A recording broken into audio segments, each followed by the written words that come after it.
त्याचा फायदा बिल्डर होतो का असं वाटत नाही? एक मिनिट, पूर्वीच्या काळी तुम्हाला माहिती आहे SRA1 SRA2 SRA2 मुंबईला SRA1 आणि उर्वरित महानगरपालिकेला ठाणे जिल्ह्यामध्ये SRA2 ज्या वेळेला तिथल्या सोमन नावाच्या अधिकाऱ्याची नेमणूक झाली त्याने मला फोन करून सांगितलं साहेब तुमच्या हस्ते झोपडपट्टी सर्वेक्षणाचा मुहूर्त करायचा. मला तुझी आयडिया मला सांग. ज्या वेळेला बघितलं 7 FSI त्याच रात्री मी देवेंद्रजींच्याकडे गेलो आणि त्याला सांगितले असं असेल ना तर मी या सगळ्या राजकारणातून मी बाहेर जातो. देवेंद्रजींनी रात्री 10 वाजता त्यावेळेच्या वसवा नायरांना फोन लावला. त्याला सांगितलं की नवी मुंबई या SRA2च्या बाहेर करा. आणि ज्याला माननीय मुख्यमंत्री देवेंद्रजी मीटिंग घेतली त्यावेळेला या ठिकाणी झोपडपट्टीचा विकास हा महानगरपालिकेकडून होईल, तो कुठल्या दुसऱ्या यंत्रणेकडून होणार नाही. त्याच्यावर नियंत्रण महापालिकेचं आहे आणि उद्याला आमची सत्ता येणारच आहे.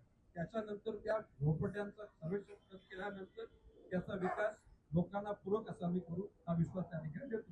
इकडे ठाणे एक आहे सुंदर शहर असताना आता नव्या मुंबईचे मोठे मोठे भूखंड देखील विकले जात आहेत, आंदोलन होत आहेत. अरे बंधूंनो, विधान भवनामध्ये तत्कालीन मुख्यमंत्री एकनाथजी शिंदे बसल्यात, उपमुख्यमंत्री देवेंद्र फडणवीस बसल्यात, उपमुख्यमंत्री अजितदादा बसले. त्याला बोललो तुम्ही या सिडको मध्ये बिल्डर लोकांचे दलाल बसले, शासनामध्ये बिल्डर लोकांचे दलाल बसले आणि शासनातल्या सगळ्या लोकांचे हात स्वच्छ नाहीत हे बोललोय ऑन रेकॉर्ड.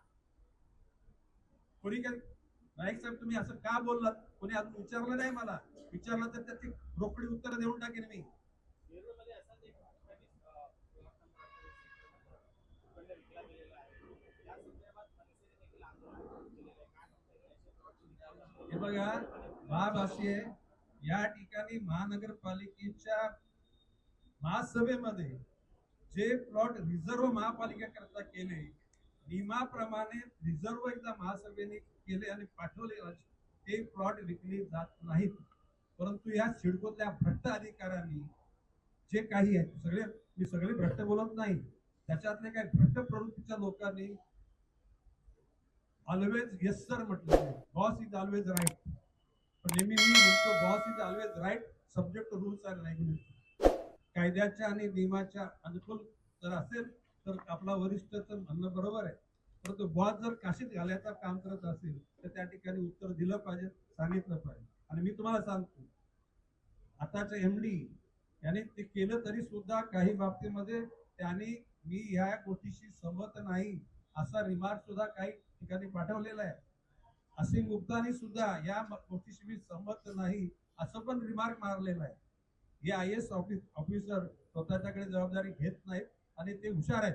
खूप पार्किंग मोठ्या प्रमाणात होत नाहीये, पार्किंग खूप मोठ्या लोकांना त्रास होतो आणि हॉस्पिटल सुद्धा जे अँब्युलन्स जायला जागा नाहीये.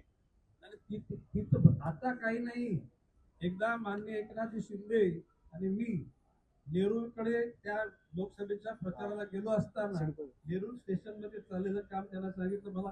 मला माहित नाही हे पाप तुमच्या कालखंडात घडलं की देवेंद्रजी, हे बोललो मी. ते गप्प बसलो. म्हटलं या ठिकाणी 8% फक्त पार्किंग लोकांना मिळणार आहे, राहिलेल्या 82% लोक गाड्या उभ्या करतील रस्त्यावर.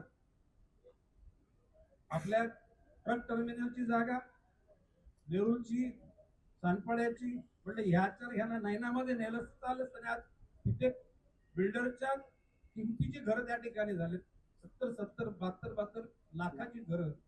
सर्वसामान्य माणसाला पंतप्रधानांची योजना 72 लाखाचं घर, लाज वाटली पाहिजे.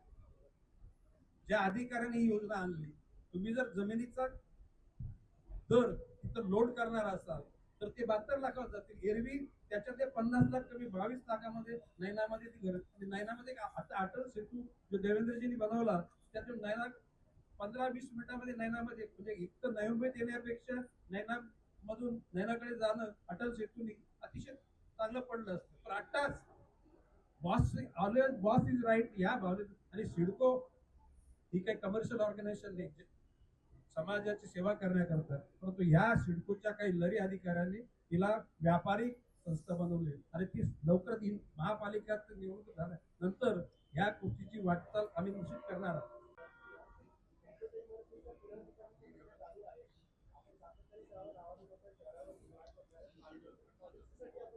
मी सेल्फ रिडेव्हलपमेंट लोकांनी करावी. आमचे नेते प्रवीण दरेकर यांची मुंबईमध्ये सेल्फ डेव्हलपमेंटचा रिडेव्हलपमेंटचा विचार केला आणि त्यामध्ये त्यांना यश मिळाले.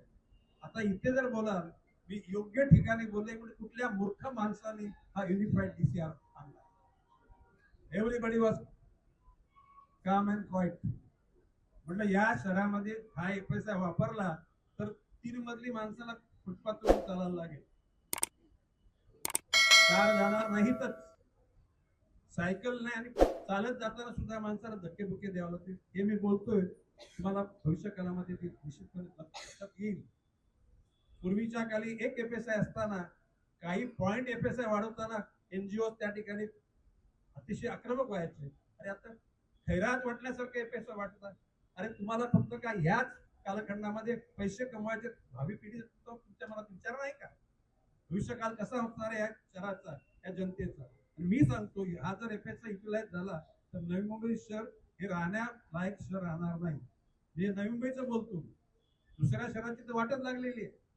मुंबईमध्ये असे थोडे जण टावर्स उभे राहतात. आज तुम्ही जा समृद्धी महामार्गातून किंवा अटल सेतूतून फास्ट ट्रॅक मध्ये तिथं आतमध्ये गेल्यानंतर 3-3 तास ट्रॅफिक जाम होते. काय नाही, दुर्दैव आहे. आणि देवेंद्र फडणवीस याच्यावर मात करण्याचा प्रयत्न करतायत आणि होईल ते.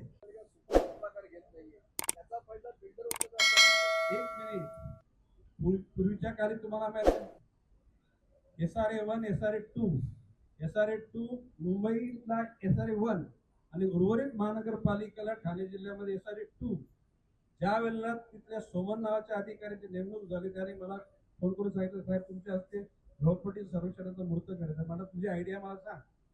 ज्या वेळेला बघितलं 7 एफएसआय. त्याच रात्री मी देवेंद्रजींच्याकडे गेलो आणि त्याला सांगितले असं असेल ना तर मी या सगळ्या राजकारणातून मी बाहेर जातो. देवेंद्रजींनी रात्री 10 वाजता त्यावेळेच्या वसवा नायरांना फोन लावला. त्याला सांगितलं की नवी मुंबई या SRA2च्या बाहेर करा. आणि ज्याला माननीय मुख्यमंत्री देवेंद्रजींकडे मीटिंग घेतली त्यावेळेला या ठिकाणी झोपडपट्ट्याचा विकास हा महानगरपालिकेकडून होईल, तो कुठल्या दुसऱ्या यंत्रणेकडून होणार नाही. त्याच्यावर नियंत्रण महापालिकेचं आहे आणि उद्याला आमची सत्ता येणारच आहे. त्याच्यानंतर त्या झोपडपट्ट्यांचा सर्वेक्षण केल्यानंतर त्याचा विकास लोकांना पूरक असा आम्ही करू हा विश्वास त्या ठिकाणी देतो. बघा बाब अशी आहे की गेली 5 वर्ष प्रशासकाचा कारभार आणि त्याकरता कोणी आम्हाला दोष देऊ शकत नाही.